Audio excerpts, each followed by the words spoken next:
Coach Tim Con pinuri at hinangaan ng ating pambaton si Kai Sotto. Kayang-kaya nga daw pong idumina ang Asia at dapat suportahan sa kanyang NBA dream. And bago tayo magpatuloy mga kaibigan, palike and share naman po bilang suporta sa ating YouTube channel.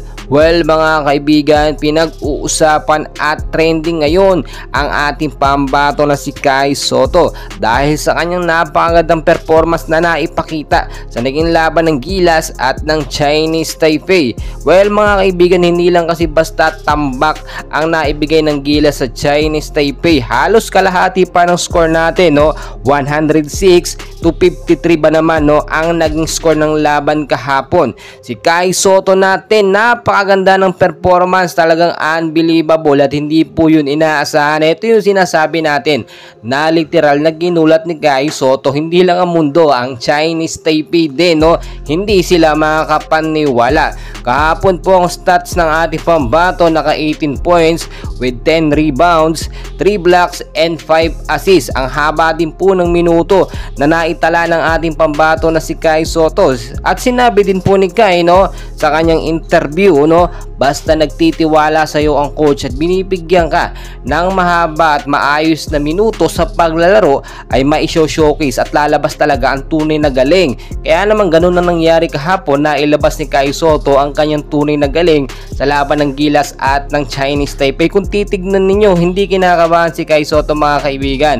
Parang natatawa-tawa na nga lang siya dahil may mga pick pass pa siya na ginagawa na talagang hindi nababasa ng Chinese Taipei. Hindi sila pamilyar, no, sa laruan ng ating which is yun naman po yung laging ginagawa ni Kai Sotto sa bilig, pero hindi pa rin mabasa-basa ng kalaban. Kaya naman po napakagandang performance ngayon ay talagang umiiral sa ating pambato. Tila nabuhay na or nailabas na ang tunay na galing ng ating pambato na si Kai Sotto. Kung makikita nyo, no, first quarter pa lang hanggang second quarter, napakaganda na ng ipinamalas ni Kai Sotto. Yung kanyang depensa po nananatilit, hindi nawawala sa loob ng court. Yung kumpiyansa niya, yung mga pasa ng kakampi niya ay talagang bantay na bantay ni Kai, no. Less error po si Kai Sotto kung ikukumpara po natin na sa mga laruan niya si bilig, no, sa Japan. Bakit kamo? Dahil po sa napakaayos na chemistry at momentum sa mga player na kasama ni Kai Sotto. Bukod po kasi sa kilalang kilala na niya, no, ay kapalagayan niya ng loob, hindi siya pinagdadamutan sa bola. Unlike po sa ibang mga player, no, especially sa bilig, madalas pinagdadamutan si Kai Sotto, kaya hindi po maka-score tulad ng ating sinasabi din.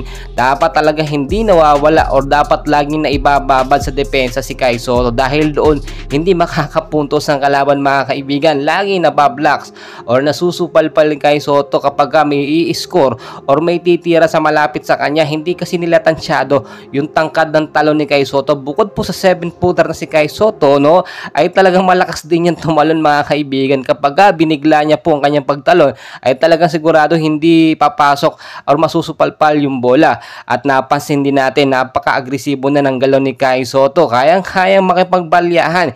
Yung rebound, no, talagang hindi po sinasayang ni Kai Sotto. Todo rebound talaga siya. Hindi nyo masasabing tinatamad or malamya ang pagkilos. Hindi kagaya sa bilig, minsan si Kai Sotto tinatamad po mag-rebound. Bakit? Dahil nga po sa napaka-limited na oras na ibinibigay, nawawala ang kumpiyansa ng ating pambato na si Kai Sotto. Basta kasi nagtiwala or magtiwala lamang etong head coach ng kahit sinong team, no, nahawakan si Kai Sotto, no, ay mabubus at mabubuhay ang confident ni Kai Sotto para maglaro. Well mga kaibigan, congratulations sa Gilas Pilipinas.